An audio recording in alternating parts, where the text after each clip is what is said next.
NutriCast. Within the spiritual community, we're all looking for all the things, right? It's so easy for us to think that we need to do all the things all the time because there's so much out there, and I get it. I often fall into that trap. But the only step that you need to take is the one that's right in front of you, right? My favorite Rumi quote, and this is saying a lot because I have a lot of favorite Rumi quotes, but Me too. my one that always comes back to me is the way appears once we start to walk it. And in relation to this practice, the thing that you need to be doing right now is the thing that responds opposite to that affirmation when you do it every night. So whatever it is in the moment, but I don't have this thing. Oh, but I'm ugly in this way. Oh, but I'm a failure because of this event. That's the thing that you should be working on in this moment. It's coming up for a reason. Welcome, beautiful souls, to Season 2 of the Cosmic Love Antenna with your host, Harrison Ma. I invite you on a mystical voyage from the intellect to the soul, delving deep into the mysteries of love's spiritual essence and its unfolding. This podcast celebrates the peeling back of heart layers, revealing profound lessons, interviews with spiritual seekers, and practices to open your heart to love's infinite wisdom. Good evening, afternoon, morning, magical beings. Welcome back to the Cosmic Love Antenna and another special rebroadcast episode. This is a chat where I had the pleasure to be invited onto another platform. This time it was the beautiful Wisdom of Oz show with my friend Ozzy Osbourne. We had a loving conversation about returning back to love, embracing authenticity, and remembering your magic. This was a really deep and sensitive and, as always, loving conversation. And I hope it really lights you up today, expands that heart. If it did, please check out the Wisdom of Oz and Ozzy's show on Apple and Spotify.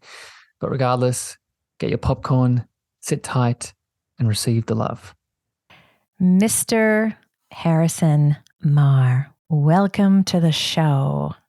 I know I just introduced you and formally, but I want to tell you how excited I am to have you here, not only as a male, masculine, human, beautiful species that you are, but also as a colleague. As of the past year, I think we met through a mutual friend of ours, and the magic of social media. I know there's a lot of backlash on social media, but I actually found that I've made really great connections through social media, you being one of them. And I love watching your content. I love your spirit. I love your consciousness. I love your wisdom. Hence why I asked you to share it with us today. So welcome.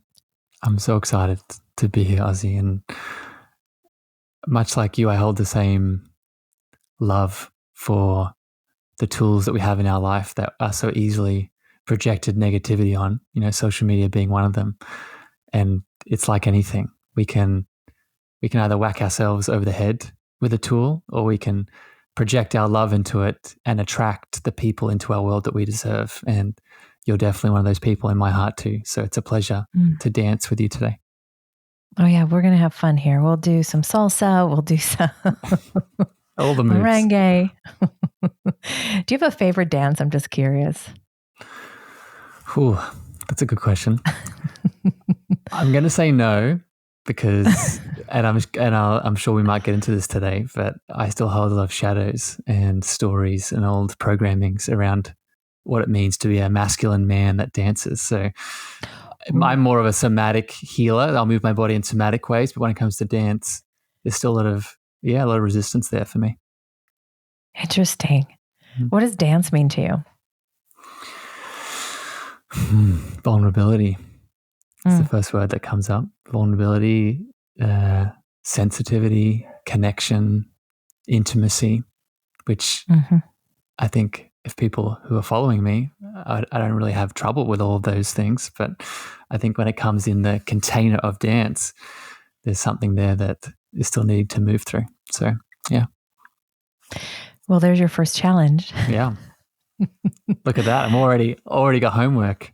Oh, you're well, listen, I think, and when we did an introduction, we kind of were talking about what to expect here. One of the things that I promised, you said, go for it. Ask me any questions. There's nothing off limits. And so I said, oh, I will. I love it. See, it's So, already bringing up. You're already taking me at my word. yeah, I love that. So thank you for being vulnerable, because I think one of the things that I feel is so needed, and warranted, is vulnerability in men. And I don't believe we see enough of that yet, but it is certainly invited, and certainly something that is to be honored. And to me, it's a sacred way for us to dance with one another as human beings. Curious your thoughts on that. Well, I'll come back to the vulnerability. I just want to speak to the vulnerability in men specifically for a second, because I'm seeing the immensity of this challenge. I, for a long time, saw it as a challenge. I grew up as a boy that had the challenge, that could not be sensitive, couldn't be vulnerable due to the outside belief systems that were projected onto him. But as I've started to be the alchemizer of the challenge, be the person that shines a light on it and shows examples of what it would ideally like to become, I see the immensity of it. It's so large. And it's so large, as you just highlighted, not just in the physical male, it's large in the physical female, right? Mm-hmm. The suppression of any of the polarities, the feminine or the masculine, impacts everyone. It's not a gender thing. It's not a physical thing. It's an energetic thing. So I want to underline it because it's so big.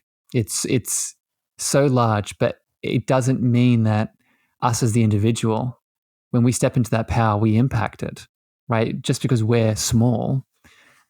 I've seen in my own personal journey, just as an example, right? Just doing an Instagram reel and sharing education around being vulnerable, being sensitive, is often enough to wake up a large part of the consciousness in relation to the challenge. So, going back to your question on vulnerability as a sort of question in itself, it can be easy. And what I mean by that is it could be as easy as putting up a camera, sitting in front of it, and really expressing the thing that needs to be expressed. Because most of us aren't doing it. Most of us are just listening to the stories that are playing, believing them to be true and not doing it. Mm-hmm. Why do you think it's so hard for people to tap into the vulnerability? You're laughing. I'm laughing because it's just so apparent for me at the moment. It's just in my field. Oh. I truly believe it's those stories. It's all of the programs that we believe to be real, right? It's, the one that I use all the time is, men are too feminine when they are sensitive, when they are vulnerable. And yes, they are tapping into their divine feminine when they are sort of feeling and being and attuning to that vulnerability. But the story that says that is less than or unworthy or invaluable or not enough, that's the wrong part. That's the false part. So vulnerability is difficult because we're all believing stories that aren't true. So true. Because the stories, there's a sense of safety in the stories because they're familiar. We've said them or we've experienced them. So it makes it right. It makes it a lot easier than to tap into the vulnerability or risk being the weaker one in the equation by accessing vulnerability. And I'm actually someone, and I know you're similar to that, where we kind of challenge the status quo. We kind of push past what might seem to be something that's apparent to a lot of people or a paradigm. Do you think that there is a point in our history where that had to be true, where vulnerability equaled weakness? Do you think it had its space at one point or another in history? The short answer is yes. I feel so, because it's I could give hypothesis, I could give theories of where I think that point in history was, but I could very simply say yes, just for the fact that it's true in my individual history, right? It's true in my individual history when I look at that story of vulnerability, being a weakness. It did play a role. It was true when, in that moment, if I was being too vulnerable, I would be hurt, right? I would be either physically, emotionally, mentally hurt. So at that point in time, the story that vulnerability is a weakness or leads to pain or leads to suffering, it was true. But the challenge here is whether it's my individual history or the collective history, right? Just to answer your question, I think events, very spiritual events around, maybe the Salem witch trials or, the purging of ancient religions that went against Christian dogma, or, if you want to get super woo-woo, Atlantis and cosmic wars, right? All of those are examples of stages in our collective history where this story of vulnerability is a weakness would have been true. But the challenge here for us is to ask ourselves, in any given moment, is that story true now, right? Or is it stopping me from connecting in love to this person, place, or thing that deserves to experience my love? I love that. That's a good question to reflect on, because, and I think I would say with anything that we fear, because clearly if we're afraid of it, or we have these really strong biases or stories about vulnerability or any other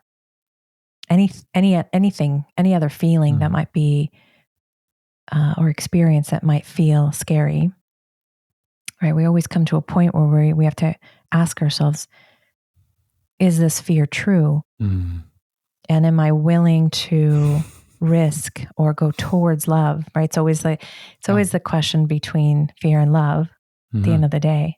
That's the only question, right? I just want to underline what you just said.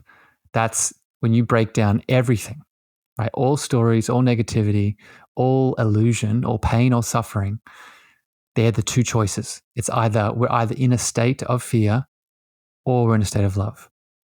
And they both have space for us, right? I mean, I feel like there's space for both of them. In fact, I was just talking to a client about this, right? Just the space of the fear and the space of the love, because can there be love without fear?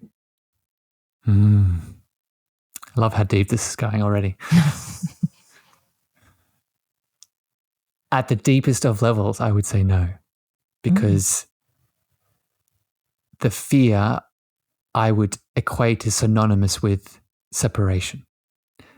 And separation has the role of allowing love to experience itself, right? I cannot love Ozzy if there is first not separation between us for that love to move. So fear/separation holds the purpose of allowing love, which in many ways is the flow of intentional energy and expression, and I would say presence and divinity, from moving from one to another. So the answer is no, it cannot exist together. No. Well, it can't exist. It needs to exist in steps, is a way of saying it, right? It needs to exist in separation and then love. Right. But the problem for most of us is most of us aren't taking that next step. We're just staying in the separation. We're staying in the fear. We're staying in the pain. We're staying in the suffering, because it comes with benefits. It comes with the short-term gain, the short-term safety, security, support. But is leading to long-term dis-ease, leading to long-term challenge, leading to long-term misalignment. Mm-hmm.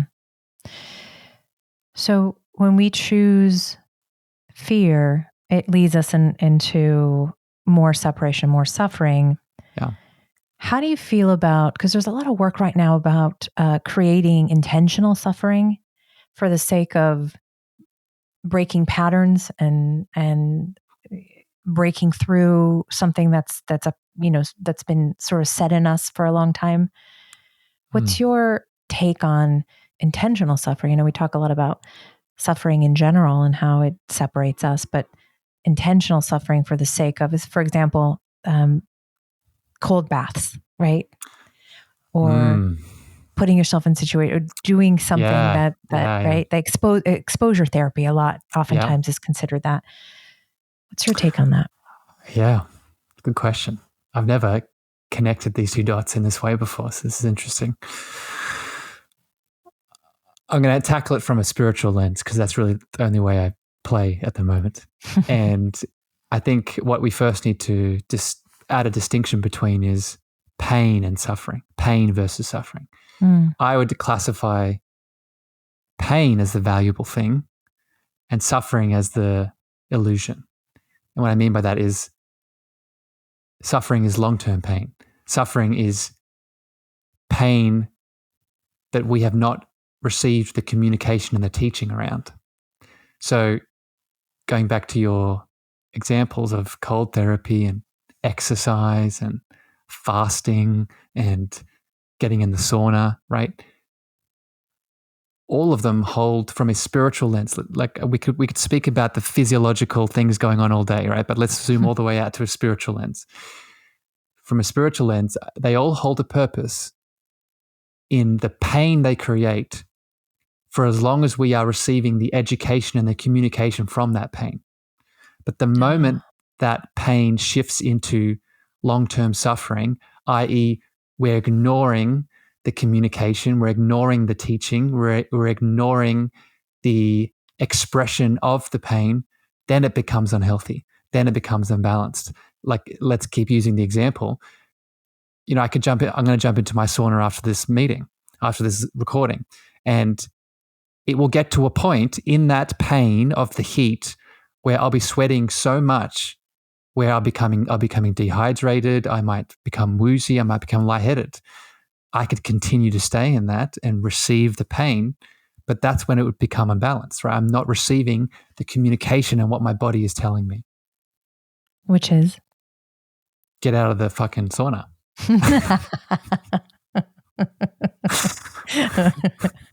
Very simple, simply put. Thank you. But it shows, like, it's a very simple example, but when we extrapolate that out to pain in all the ways, in all the spiritual ways, 99% of us aren't listening to what the spiritual teaching is.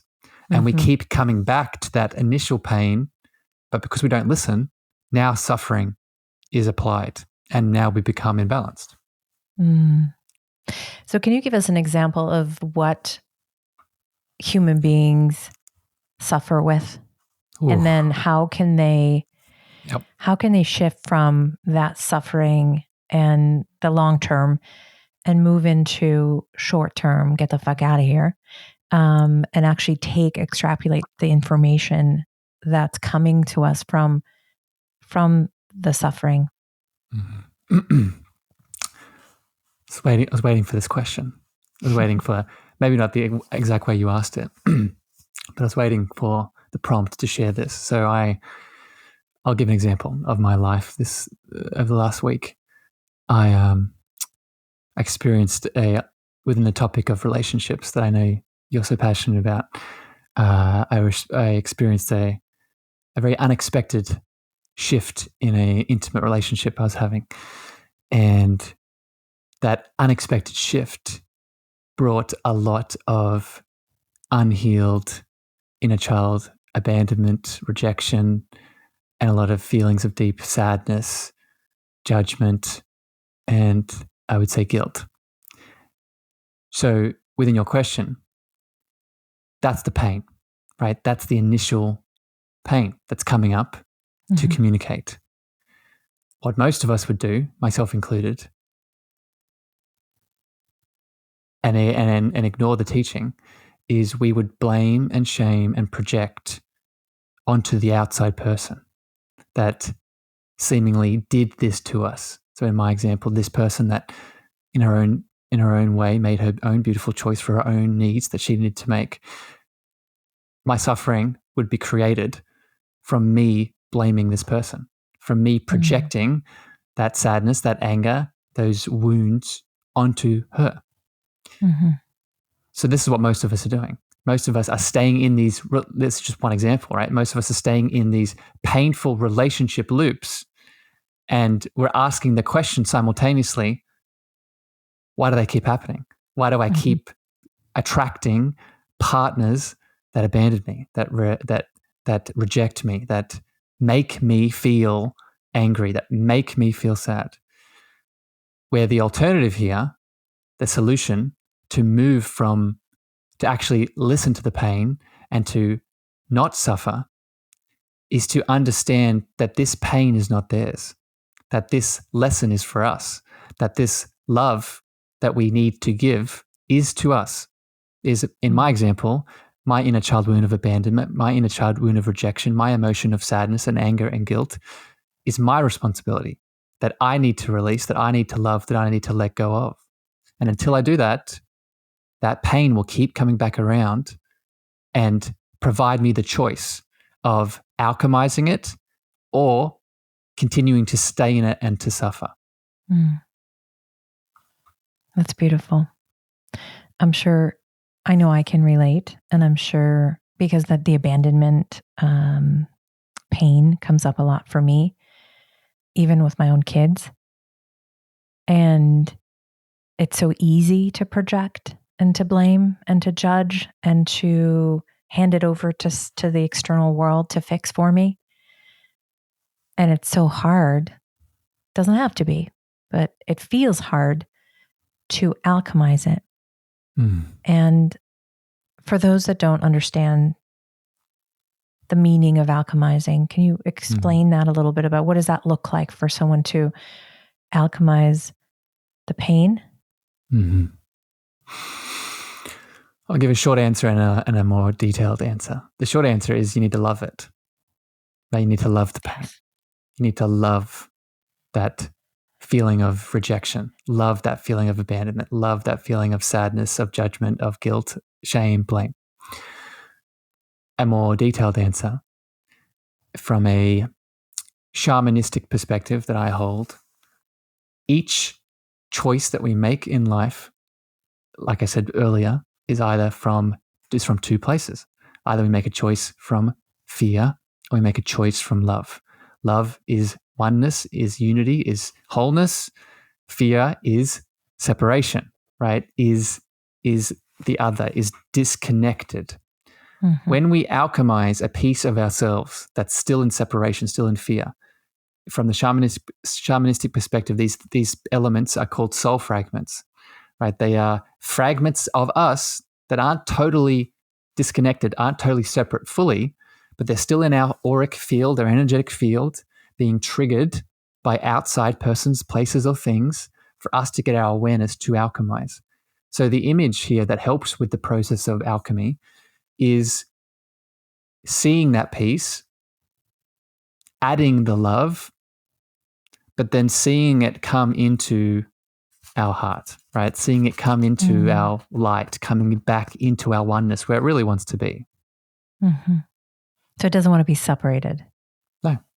So the fragmented part of you that feels so raw and so painful doesn't want you to separate from it. In fact, it probably just like a baby. When a baby cries, baby wants to be held and wants to be loved.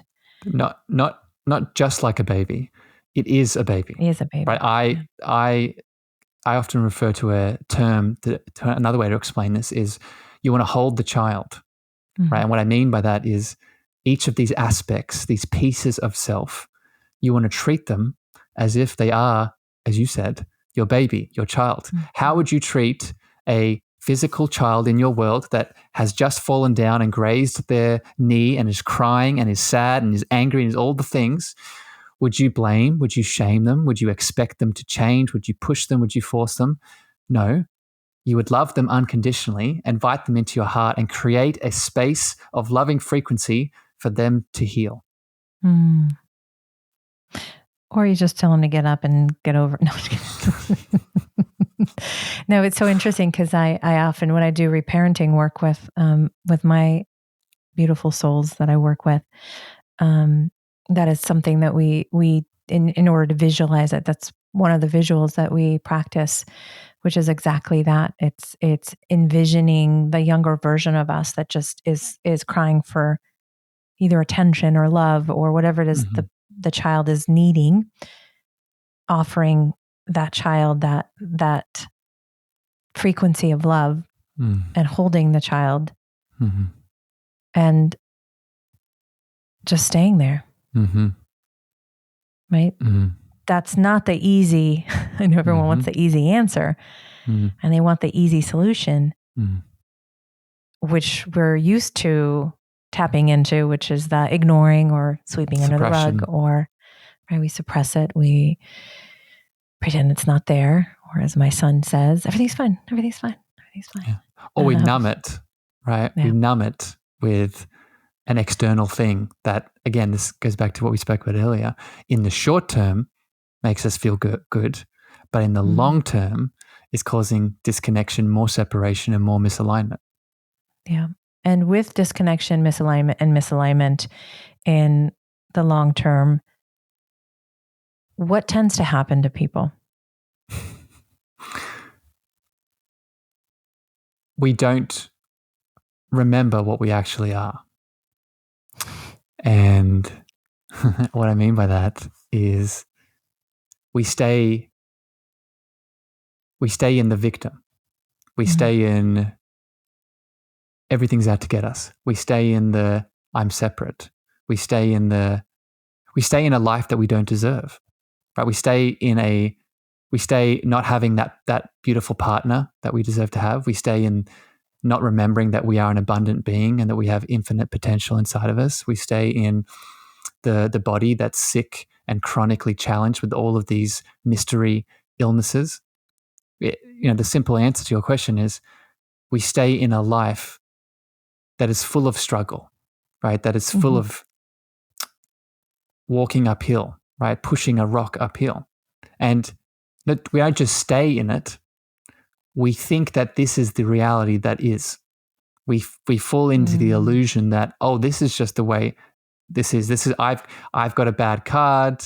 The universe is out to get me. Only those people over there are creative and abundant, but me, I'm separate. I'm not the same. Right. Other people have more money or better relationships. Yep. Yeah. And after a while, it just you become the victim rather than the participant of the energy of life. Yep. Right. And that doesn't really get us very far. No. What do you think? I have my answer, but I'm curious what your answer is. The purpose of this is another deep one. You ready? I live in this world, my friend. That hit me. You know I do too. What is the meaning of life?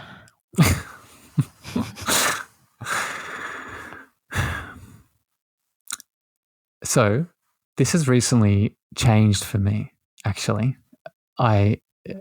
With such an existential question, I'm sure that's the same for everyone. But I like to think I'm thinking about these kinds of questions more often than most people. And it's shifted for me recently. And a beautiful analogy came in from a mentor I look up to in my world. I read a lot of his teachings. And he explained this image of a puzzle set or a jigsaw puzzle. And he explained it in 3 ways. And these 3 ways could be equated to our awakening process. And it connects to your question of what is the purpose. The first stage is we are the puzzle piece that's out of the box off to the side. Very much that person we were just describing a second ago feels isolated, feels separate, feels like everyone else has it, but they don't. And they're in the matrix, they're asleep. Mm-hmm. Second stage of your awakening is remembering that not only are you not separate, but you fit perfectly into this oneness, and that you are the same as everything else. You're made of the same materials, right? You add to this beautiful picture. You are a part of the wholeness. But the third stage, and this connects to your question of what is the meaning? Why are we here? The third stage is that individual puzzle piece, although they see themselves as part of the whole, they also see that they have an individually unique pattern that adds to the puzzle piece. And without them being there, that oneness wouldn't be able to take the next step.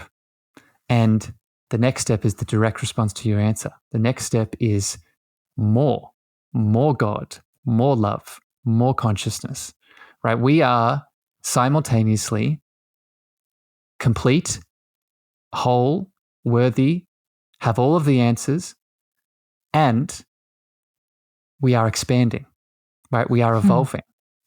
And we can only evolve if all of us as individuals remember that we have a unique component of the puzzle set that is needed for that moreness to continue.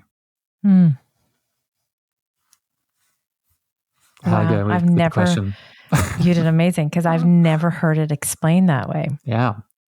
I think it makes so much sense. It makes so much sense with, you first start as the outsider, I don't belong, and then you start as I'm part of the whole puzzle, and then it's even further, I'm not only part of it, I'm also very unique and needed as part of it to exist and to expand and to evolve.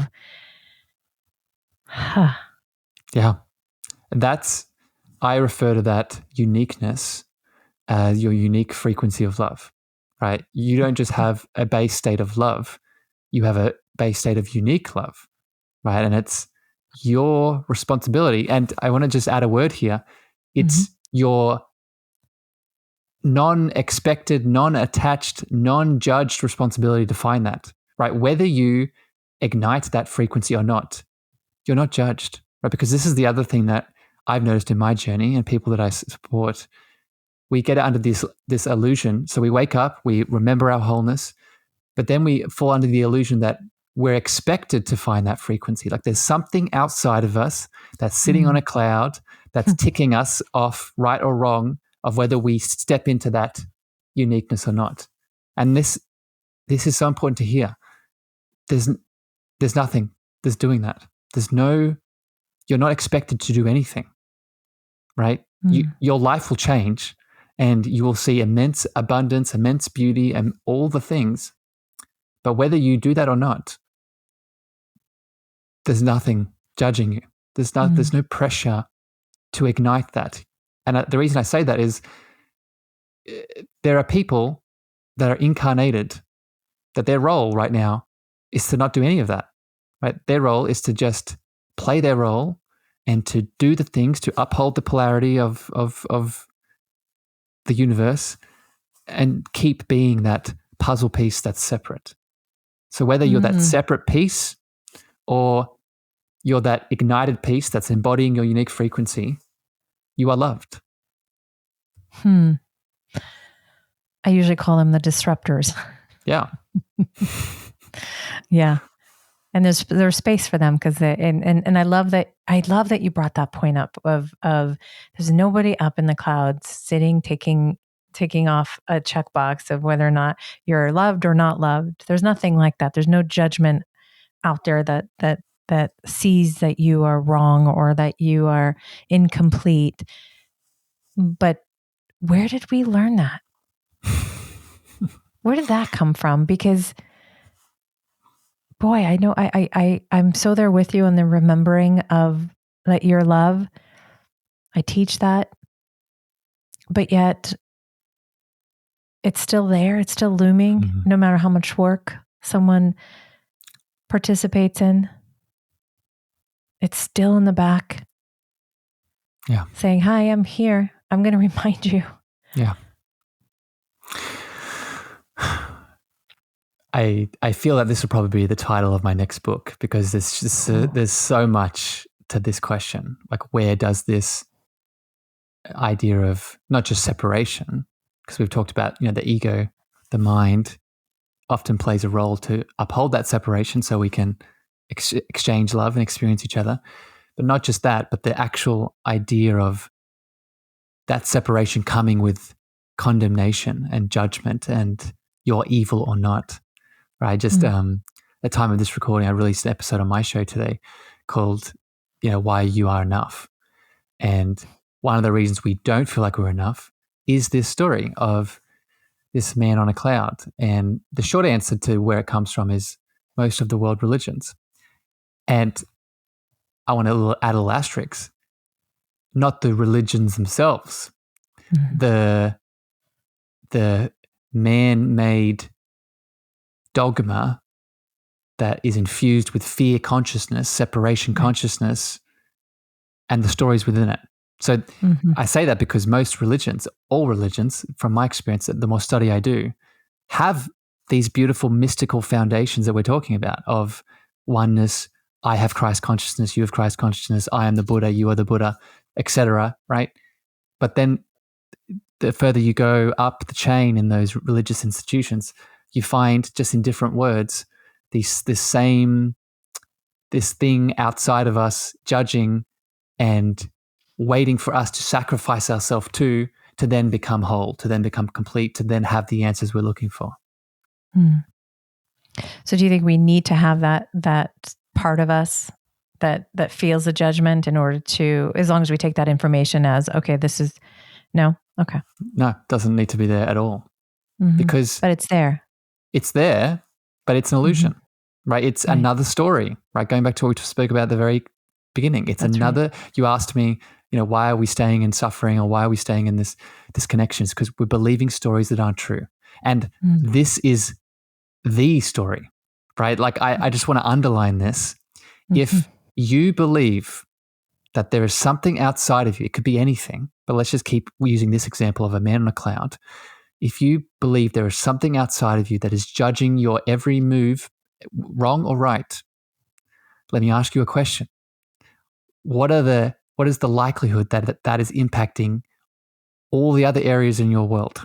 Your relationships, your business, your family, your friends, your relationship to the health and your body, right?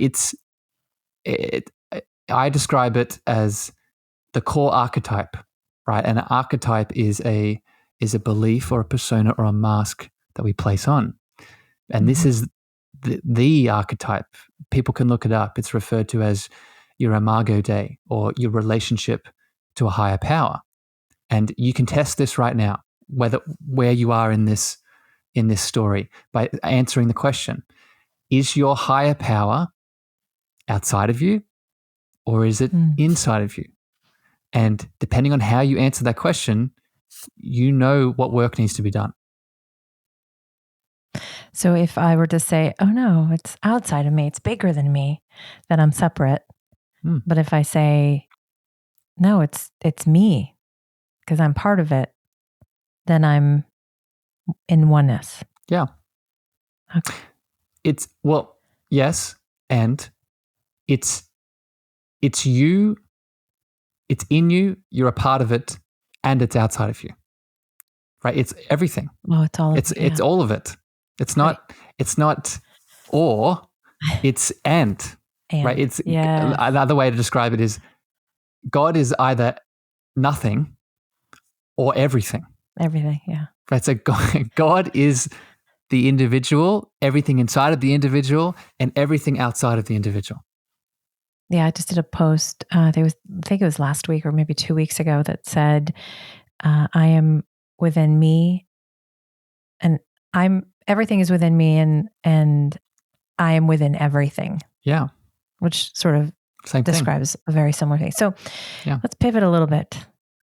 You didn't always remember this in your journey, meaning you probably, you were born to a family and you went through your journey. Can you recall at what point you started to question, because I always believe it starts with a question, right? Like the existential question of who am I, or maybe just a deeper question, or maybe someone came into your life, or maybe something happened that had you question your life of who you are. What was that point for you, and how old were you? You're like yesterday.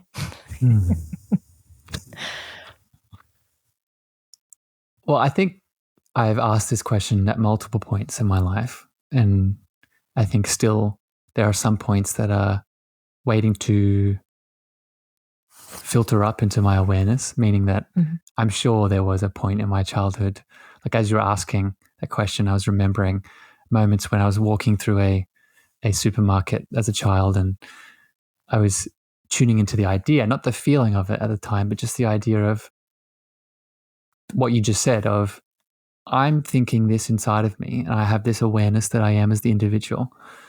What if I was also the awareness that was looking outside of me? What if I was also that thing that was looking at me? And that was very young. That was like 4 or 5. Do you remember that? Yeah, vividly. Like vividly, wow. As a little child, just contemplating that experience of that. Like, what would that mean? Would that mean that I could be in Ozzy's body and experiencing her experiences, and just starting to, question it's wild. that. Harrison, yeah. It's wild. Yeah, I imagine. But then all that shut down, right? I've spoken about this many times on my podcast and other shows. I was a little boy that was very sensitive, very aware, very in his divine feminine, and suppressed all of that due to religion, due to culture, due to media, all the things.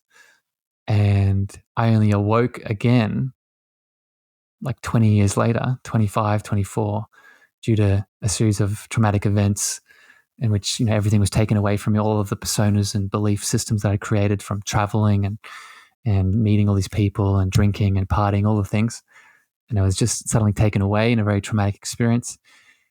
And then I asked the same question again, right? Only because I had no other way to go, right? All the external, I call it all the externalization of the self that I was doing, like attaching my value, my worth to all these external components. They were literally all taken away in one moment. So the only direction I could go was in. And that's when that little boy asked that question again. That's when that little boy asked, okay, all the power outside of me it was the opposite, right? All the awareness outside of me has been taken away, seemingly. So what would happen if I now brought my inner awareness back in? What would that lead to? And yeah, that led to me now. So who is you now? And how do you share your gifts in the world? So many ways I can answer that question, but I think I'll answer it simply as the title of my coaching, the title of my book, and the title of my podcast, which is A Cosmic Love Antenna. And I see this as what I am. I see this as what we all are. We are all, going back to our puzzle image, that puzzle piece within the wholeness that is remembering their uniqueness is that unique frequency of love that has a responsibility of no expectation, no judgment, but has a responsibility, if they wish to lean into it, of expressing that unique love frequency with the greater allness, with the greater God, with the greater love. And my role that I've stepped into more and more as the years have passed has been a way shower to help people back to that truth, right? That truth of that unique love expression that they are. And I do that in many ways. Tell us, just for people who don't really get what cosmic love is, can you explain that? And then also, why cosmic love now? Why is that important? So cosmic love is much of what we've already been talking about, is not just the individual love that I feel in me, moving through me. It is the love that is not just all around me, but is also the love that is moving in between the separate components. So when I say cosmic love, it is a word that encompasses the allness, right? So not just love between individuals, not just love for me and the planet, not just love for me and the things that I do in the world, my items, my things. It's everything, right? It's the love that is all, not just the love that is all, it is the love that is unconditional in nature. So cosmic love is activating that sense of love in yourself, right? What does that look like, right? An example is what we talked about at the start with the inner child. Cosmic love would be the type of love that you would show up as in for that child that is crying, right? That cosmic unconditional love is what is needed to step forward through the pain and the separation, which leads beautifully into why is this needed now? Why is this needed now more than anything? I don't think time is linear, but I think time is cyclical. And I mean, the last 2 years, 3 years of events have shown us that as a collective of humans, we are now getting the choice to do something different to this cycle of events that's coming around in a different mask, in a different way, but still the same, like the individual relationships that we're talking about. It's now happening on a collective level. These same lessons are coming around, but now we all have the choice once again to step in as a collective to choose love, not fear, right? To awaken to a collective community, collective ecosystem, collective world where we're becoming sovereign, we're remembering our abilities, we're remembering our multisensory nature, all of these things. And that's why it's important for us to connect to that today. Yeah. In the now. Yeah. I agree. And last thing I'll say is, again, there's no judgment on that. There's no expectation. It'll come around again.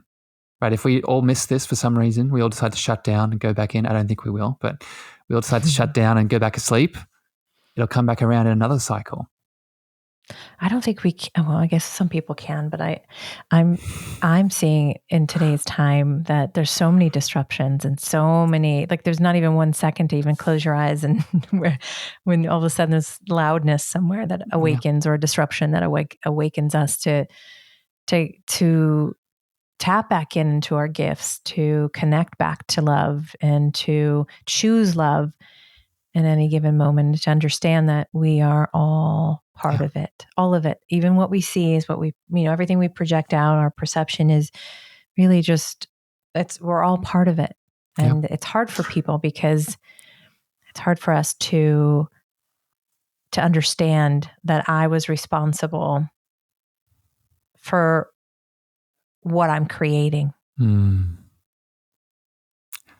It's hard because we want to stay in that victim, right? We want to stay. I love all the setup we've done in this chat so far because I can keep referring to what we've already talked about. As that separate puzzle piece, a reason that puzzle piece remains separate is because it's being fed energy, right? It's being fed attention, right? I'll use my story from earlier of the relationship dynamic that changed.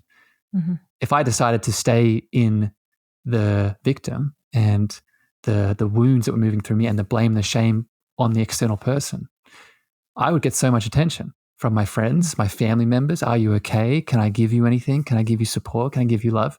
Like the masks that keep us separate, they stay alive with attention. And because most of us are still in our shadows, we resonate with other people that are in those shadows. So we pull people towards us that resonate with our separation. And in that separation, we're fed energy. So it's understanding that, releasing that judgment, but still deciding to pick love. So it just reminds me of this quote where focus goes, energy flows. Yeah. So if you are focusing on the negative or the lack or the victimhood, then you're feeding it, you're going to attract it, you're going to be part of it, and it's going to feel as though that's the only reality that exists. And you'll be asleep to the possibilities and the love that exists already within you and everyone else. And I think that's the journey that eventually most of us take, right? It's sort of the journey of the spirit. What's your definition? I'm curious, your definition of spirituality. I know everyone kind of kicks around their own, and people claim to be spiritual, and I will often ask them, what does that mean to you? Because I'm very curious what people take on as their definition of spirituality. And sometimes you could tell that someone has no idea what that means. And they're just repeating what textbook says about spirituality. And then you meet people like you and some other really wonderful souls that I've met that really grasp the practice of spirituality and what it is. So what is your definition? So I have two components to it. The first, which is like the simple sort of easy answer, is I would define spirituality as connection to a greater whole, right? So in our puzzle image, it's that separate piece coming back into the wholeness, right? And doing that in all aspects of your life, remembering that, a physical symptom isn't just a physical symptom. It has a emotional and spiritual ground, right? Remembering that, if you have emotions coming from the liver, it has a deeper connection to something else in your auric field, right? It's spiritual. When you're being spiritual, you're realizing that the way we do one thing is the way that we do all things, right? That we are a beautiful system of systems that is dynamically moving throughout time and space, seemingly connected and holistically brought together, right? That's how I would define spirituality. But I would add an extra component to it. I would add it in the love piece, right? Spirituality is also embodying spiritual love or cosmic love. And the way I would describe that is how we've talked about it today, is seeing that you are love, not the conditional love, not the codependent love that you may have experienced in certain relationships. You are a frequency of unique love that you're meant to embody in your own way. And until you do, that greater oneness cannot expand and evolve in the way that it wants to. So if you're not writing this down, please get out a piece of paper and a pen and write, I am love, and repeat it as often as you can, as your spiritual practice, as your journey towards that remembrance, as your evolution starts to take place, as you become the puzzle piece that is uniquely edged and belongs to the greater whole. Amazing things, Harrison.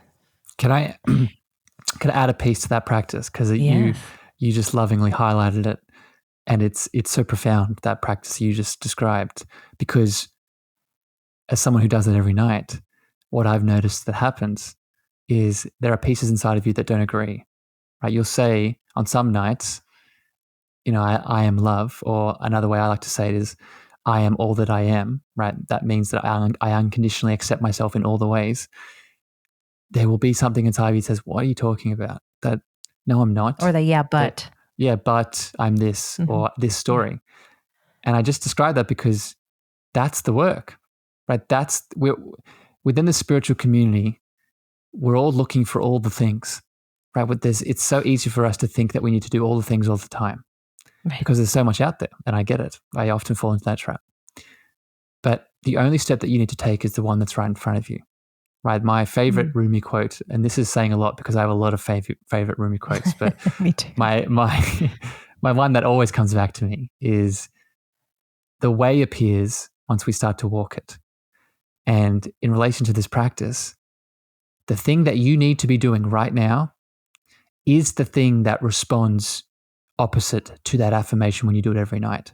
So whatever it is in the moment, but I don't have this thing. Oh, but I'm ugly in this way. Oh, but I'm a failure because of this event.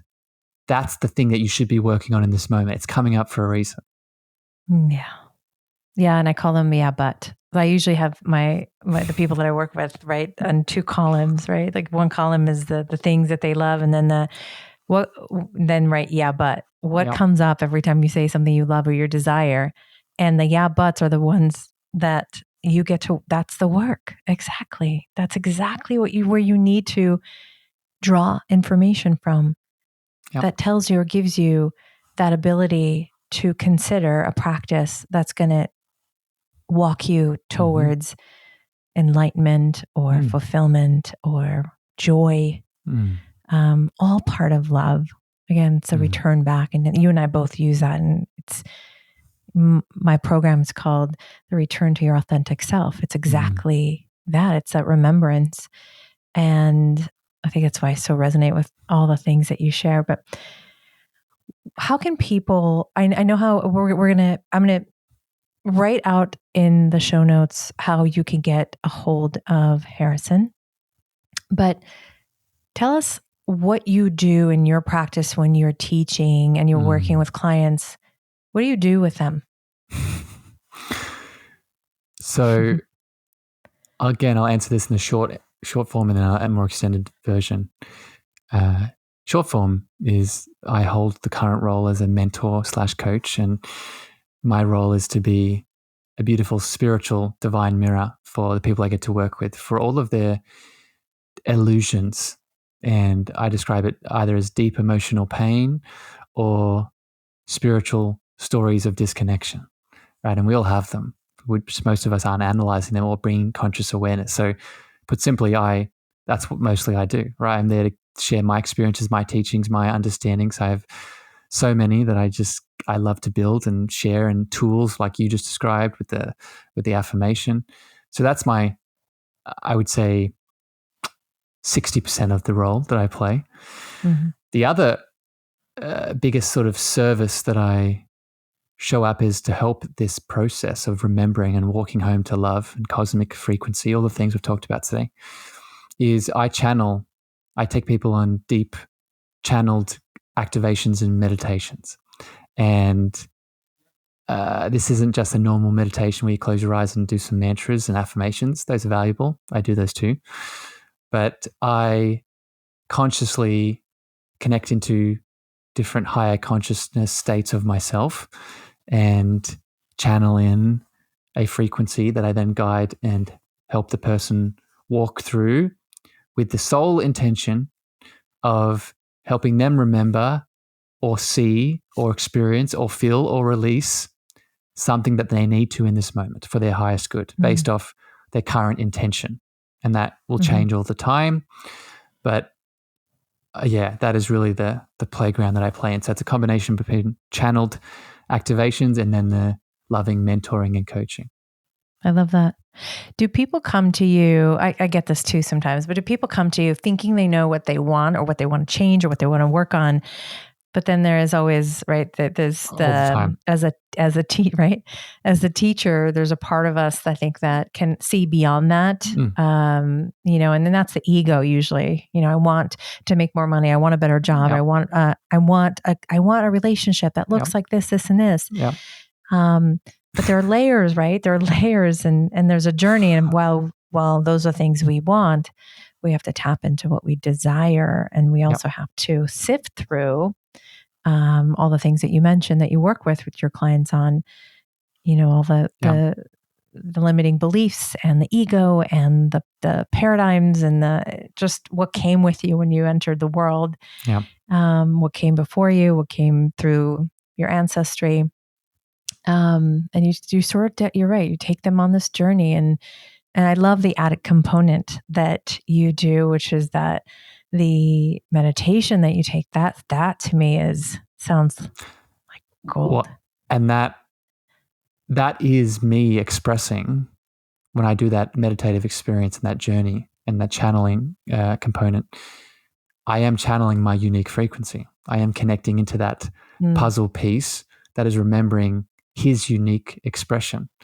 And one of the other intentions of doing that is to show the person when they feel me, and I really want everyone to hear this, because if they take anything from this lesson, from this podcast today, it's this. I have to take many things, but when you feel, and you've probably felt it today, right? You've probably felt me, you've probably felt Ozzy in many ways, and you felt ignited by some of the things we've said.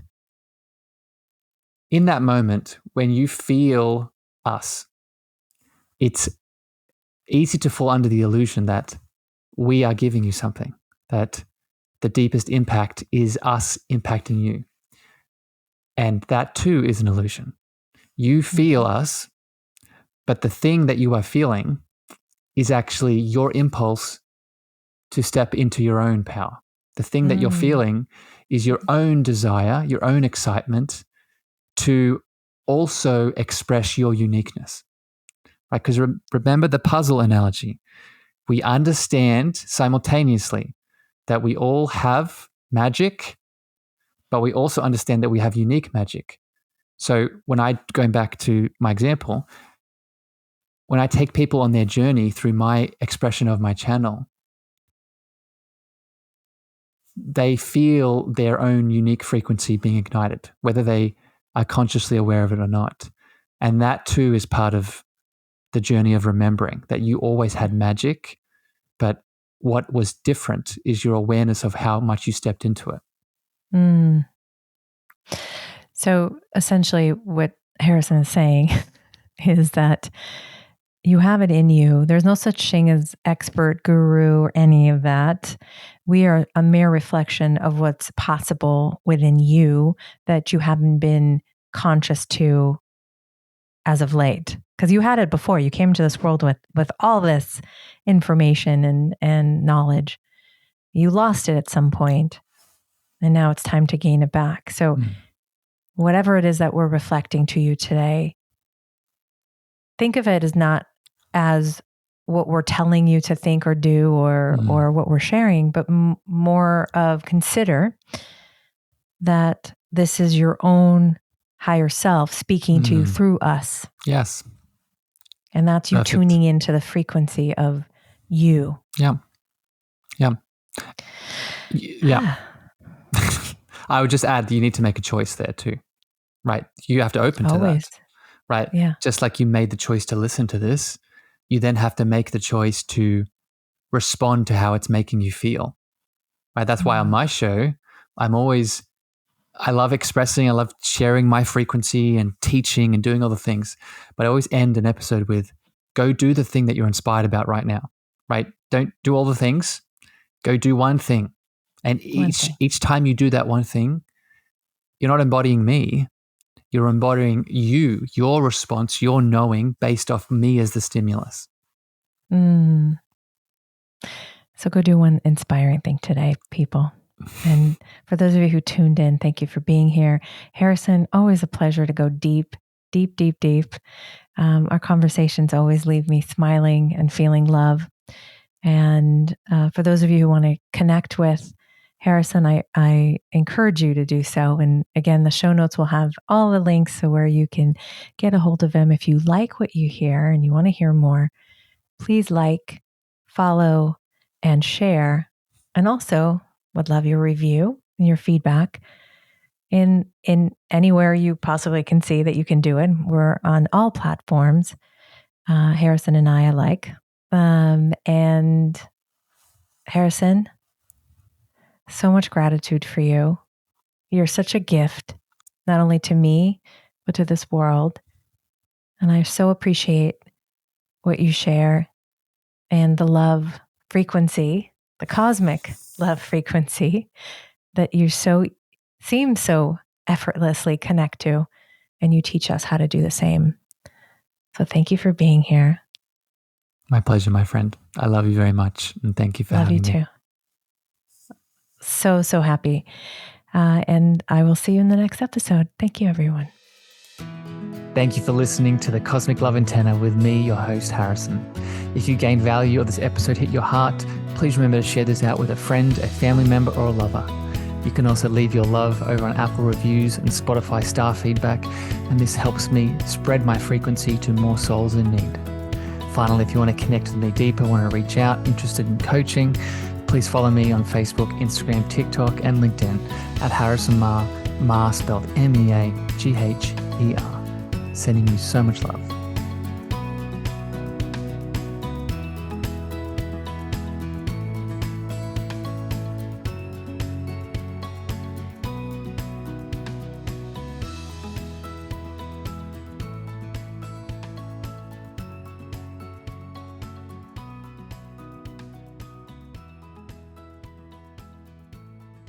Miles, are you ready to record our promo for Season 2 of the Wanna Bet podcast? David, have you ever seen a grown man naked? Miles, we're not here to quote lines from Airplane. We're here to tell people that Season 2 starts August 18th.